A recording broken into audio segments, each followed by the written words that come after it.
Hey, what's up, everybody? True Boxing here. Thank you for coming back to get hit with the truth. So today we're continuing the 2023 Boxing Awards as we are going to look at the title defense of the year.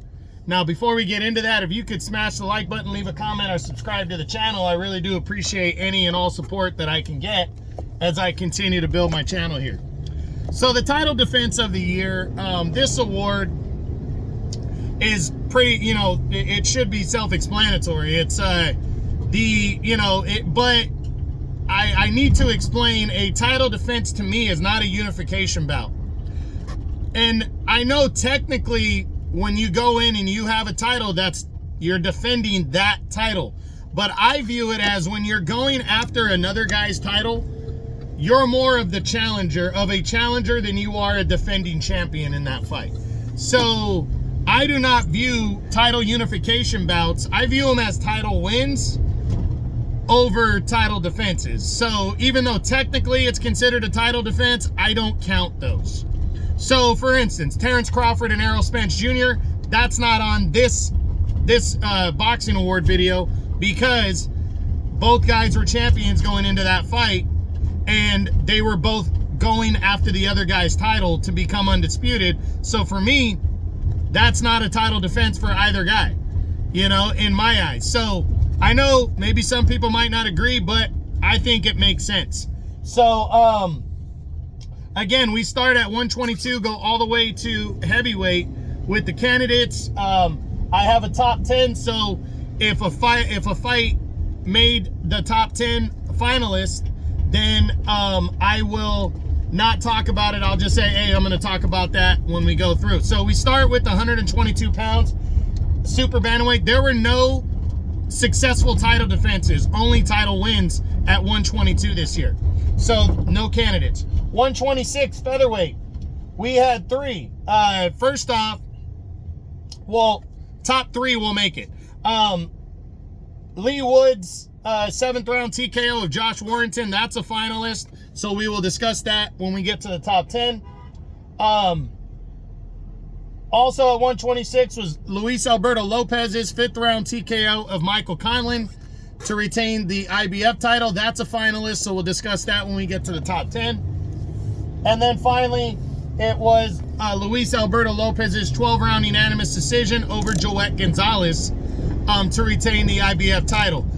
So this one going in, everybody, was impressed as hell with Lopez after the 5th round knockout victory that he had over Michael Conlan, and he really was rolling. And you could argue the top guy in the division for sure. And going in against Joet Gonzalez, it was viewed as a good solid a contender to defend against. But Lopez was the favorite, but everybody was expecting an all-action fight, and that's what they got. But Lopez controlled that action, outworking and outlanding Joet Gonzalez impressively to a 12-round unanimous decision. It wasn't a blowout. He won by scores of 115-13, probably 116-112. 8 rounds to 4 is the best you could do. But it was a clear win, even though it was somewhat close, and it was a good, solid defense against a tough-ass fighter in Gonzalez. 130. We have three candidates. First is O'Shaquie Foster's 12th round TKO victory over Rocky Hernandez. This one was a scary one for O'Shaquie Foster as he went in a solid betting favorite against his mandatory Rocky Hernandez and then proceeded to get outworked almost the entire time and was losing considerably heading into the 9th and 10th round. But in the 10th round, he rallied and put Rocky down and hurt him.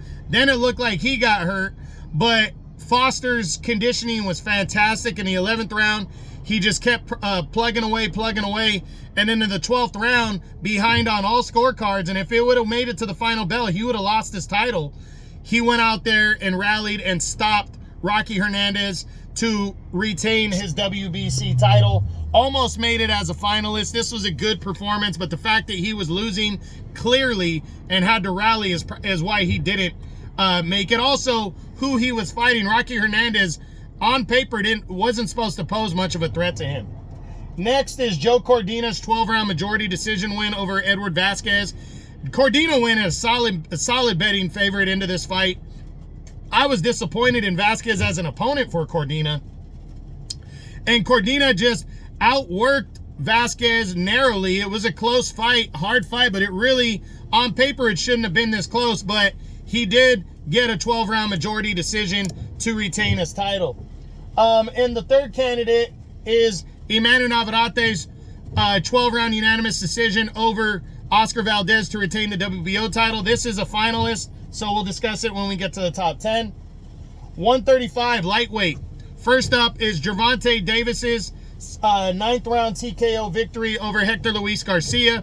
This is to retain the WBA regular title. This is a finalist, so we will discuss it in the top 10. The other candidate was Devin Haney's 12-round unanimous decision over Vasily Lomachenko to retain the undisputed lightweight title.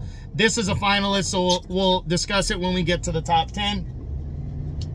140, we had two candidates. First was Regis Prograves' 12-round split decision victory over Danielito Zorrilla to retain the WBC title.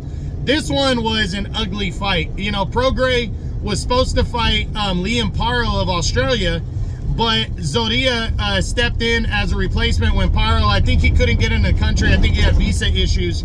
So Zorrilla stepped in as a replacement, and Zorrilla landed a crisp punch in the first round that hurt Prograis. Should have been ruled a knockdown. It wasn't, and Prograis just seemed to throw punches from the outside and didn't really do much the remainder of the fight. He seemed very cautious, but Zorrilla seemed even less aggressive, and it was an ugly 12-round split decision win for Prograis, somewhat controversial. The other candidate was Subriel Matias's 6th round TKO victory over Shohei Ergashev as he would retain the IBF title. This was Matias is just, he's a guy that kind of lets you get off and throw your punches. Excuse me one second.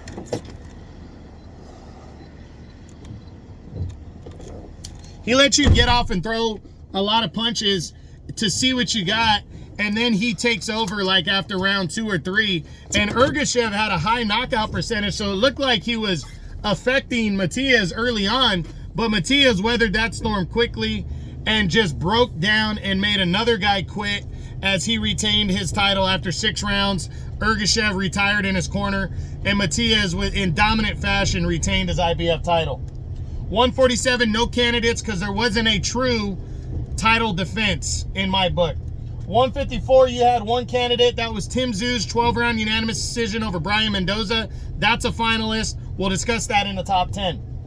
160, you only had one candidate. That was Janibek Alamanhalai's 2nd round knockout win over Stephen Butler of Canada to retain the WBO title. This one was clear cut. This was just kind of a stay busy title defense for Janibek. Stephen Butler had fought for a title prior against Ryota Murata a few years back, but got stopped in 5 rounds in that one. So nobody was really taking this serious, and for good reason, because Janibek blew him out of the water, knocking him out in only 2 rounds to retain his title. Next, at 168, we got 3 candidates. First was Canelo Alvarez's 12-round unanimous decision over John Ryder to retain the undisputed super middleweight title. That's a finalist. We'll get to that when we get to the top 10. Next was Canelo Alvarez's 12-round unanimous decision over undisputed super welterweight champion Jermell Charlo as Canelo retained the undisputed super middleweight championship. That's a finalist. We'll get to that later. And the third candidate was David Morrell's first round knockout victory over Yamaguchi Falcao to retain the WBA regular title at 168. This one, Morrell Falcao hadn't really done anything. Morrell, a guy that not a lot of people want to fight, he went out there and wasted Falcao in 1 round and got him out of there quick to retain his title. Not really much else to say. 175 light heavyweight had 2 candidates. First up was Arthur Beterbiev's 8th round TKO over Anthony Yarde to retain the unified light heavyweight title. That's a finalist. We'll discuss that in the top 10. The other candidate was Dimitri Bivol's 12-round unanimous decision over Lyndon Arthur to retain the WBA title. This one, you know, it was on the Day of Reckoning card. Nobody really thought Lyndon Arthur was going to pose much of a threat, but he did pull off a big upset a couple years prior, defeating Anthony Yarde. He did get stopped in the rematch, though, against Yarde, but people thought, hey, at least it's Bivol fighting on a big card. Maybe Arthur stands a chance, and Bivol just shut down and shut out Lyndon Arthur over 12 rounds to retain his title.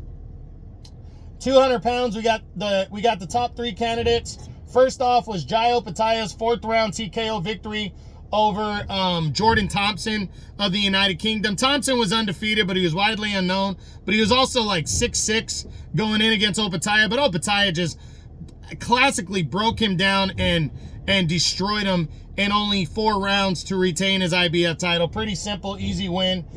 Next was Lawrence Okolie's 12-round unanimous decision over undefeated David Light, as he would retain his WBO title. This one was kind of a lackluster performance for Lawrence Okolie, who hadn't fought in a year, but he controlled the action, got a workmanlike but decisive unanimous decision to retain his belt. And lastly was Chris Billam-Smith's 8th-round TKO victory over Mateusz Masternak to retain the WBO title in December. Another one where Billam-Smith went in the betting favorite, but he seriously got outworked against the older Masternak. But Masternak suffered a rib injury. He had to retire after 8 rounds, but he was up on 2 of the 3 cards by a good amount. He was winning that fight. It was a disappointing, but that's a TKO win for Chris Billam-Smith. Heavyweight, you only had one candidate, and that was Oleksandr Usyk's 9th round TKO victory over Daniel Dubois to retain the unified heavyweight title. This is a finalist. We'll discuss it in the top 10. And now we are going to discuss the top 10 from numbers 10 to 1 to see what was the title defense of the year in 2023. Number 10 goes to Gervonta Davis's 9th round TKO victory over undefeated Hector Luis Garcia in January of 2023 as that main evented a Showtime pay-per-view card. This one, Davis went in a solid betting favorite, no doubt, but Hector Luis Garcia was the undefeated junior lightweight champion at 130, moving up to fight Tank. So a lot of people going into this fight were, we're looking at, hey, you never know, because Garcia had been hot, but it was a widely billed as a pre-fight for Tank ahead of the showdown with Ryan Garcia that was supposed to take place a few months later. And Tank honestly dominated Hector Luis Garcia, broke him down, and stopped him in 9 rounds to retain his secondary lightweight title. Number 9 was Leigh Wood's 7th round TKO victory over Josh Warrington. This one, you might want to say, should have been maybe lower or not got on the list, because Wood was getting outworked and really out-hustled during almost the entirety of the fight.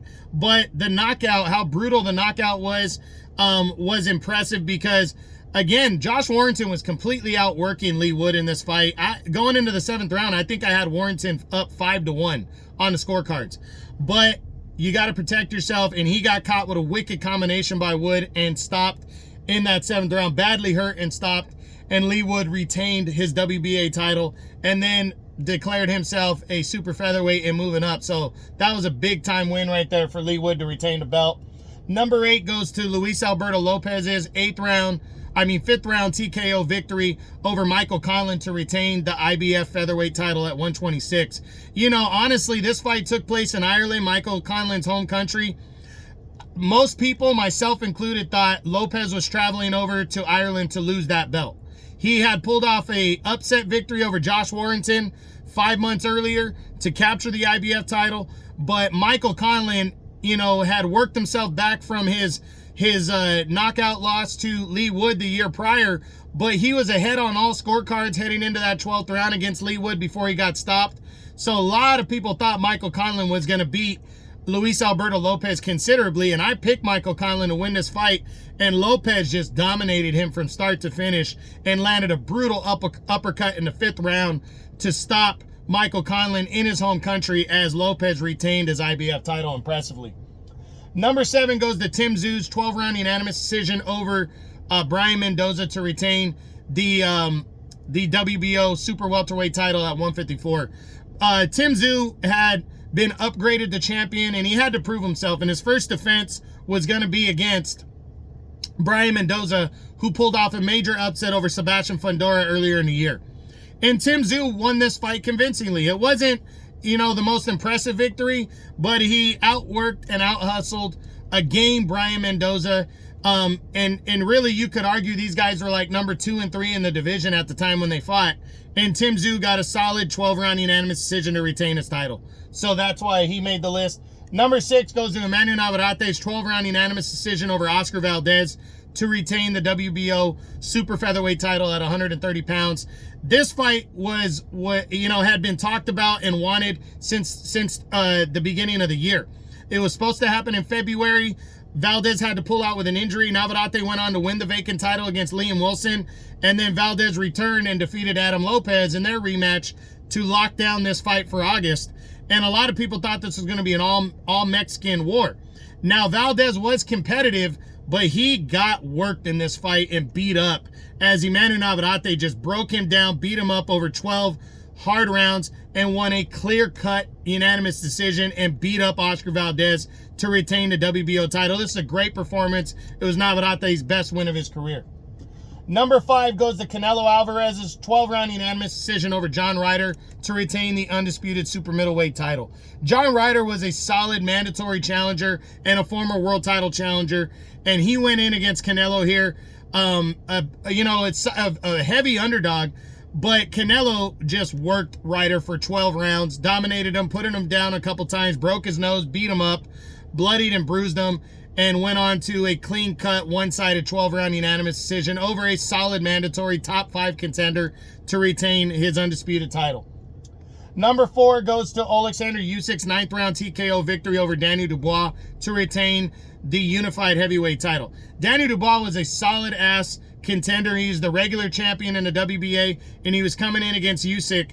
So I think some people thought Dubois would be competitive, and he was to an extent, but Usyk just controlled the action, broke down Dubois. Even in the 5th round, when that questionable beltline shot landed that was rolled a low blow, Usyk, that could have taken everything out of him. He just picked up where he left off once he caught his legs again and dominated Dubois and broke his will and broke him down and stopped him in the 9th round. So much so to where people were questioning Dubois' heart after that fight. So that was a nice win for Usyk. Number 3 goes to Arthur Beterbiev's 8th-round TKO victory over Anthony Yarde. Anthony Yarde going in, he was a solid underdog going in against Beterbiev, but Anthony Yarde had really caught Beterbiev a couple times and was winning on points. But Beterbiev, being just the consummate grinder that he is, kept plotting away, beating up and wearing down Anthony Yarde, even though Yarde was winning. And he stopped him impressively in the 8th round. Didn't even let it go later to where, it could have went to a decision. He broke him down and stopped him in 8 to retain his unified light heavyweight title. This was a solid-ass win, comfort behind win for Beterbiev as he retained all 3 belts. Number 2 goes to Devin Haney's 12-round unanimous decision over Vasily Lomachenko to retain the undisputed lightweight championship of the world. I still don't believe that Devin Haney won this fight. I thought it was a clear win for Loma, but again, not a robbery because it was about like an 8-4, 9-3 type situation. But I just don't understand how those judges had Haney winning 7 rounds. Just beyond me. I thought it was a bullshit decision. The majority agrees with me. But technically he got the win over a major fighter, and it was for the undisputed title, so I have to rank it high, and it ranks number 2. But again, I don't think he won the fight, but you got to give him the technical credit for the victory, which I hate doing it, but it was number 2. But number 1 for me, and some people might argue this, but it was a true title defense of a challenger going in against a champion. You had Canelo Alvarez's 12-round unanimous decision shutout over Jermell Charlo to retain the undisputed, championship of the world. Now, again, I know some people aren't going to like this call, but I fully believe that this is the right one because it was a champion versus a challenger. And Jermell Charlo, call him what you want, was the undisputed champion at 154, moving up to 168. And he's a taller fighter than Canelo. So size-wise, even though Canelo's mass and used to fighting at 168, that gave him the advantage. But this was all about skill set. Yes, the power was significant, but that backed off Charlo, made Charlo walk, move away and stay away. But Charlo didn't even seem like he was, like he you could tell he did not want to be in there with Canelo, and Canelo worked him. And that's why I gave Canelo this, Canelo this spot. Now, you can argue a couple other fights. You can. But I thought this one was considerable. Now, is it bigger than the one the year before? Absolutely not. Dimitri Bivol's 12-round unanimous decision was 2022's winner over Canelo Alvarez. Beat him solidly, and it was a huge, huge victory, left no doubt. This one you can argue, you really can. I'll give you that. But I just felt like because you had the undisputed super welterweight champ at 154 moving up to fight the undisputed super middleweight champ, and the fact that this was a solid shutout unanimous decision for Canelo, I thought was very significant, and it was for the undisputed title as well, so that makes it even more significant. So my award for 2023 title defense of the year goes to Canelo Alvarez and his 12-round unanimous decision over undisputed super welterweight champ Jermell Charlo. So I hope you enjoyed the video. If you did, smash the like button, leave a comment, or subscribe to the channel. I appreciate any and all support. This is True Boxing. You've been hit with the truth.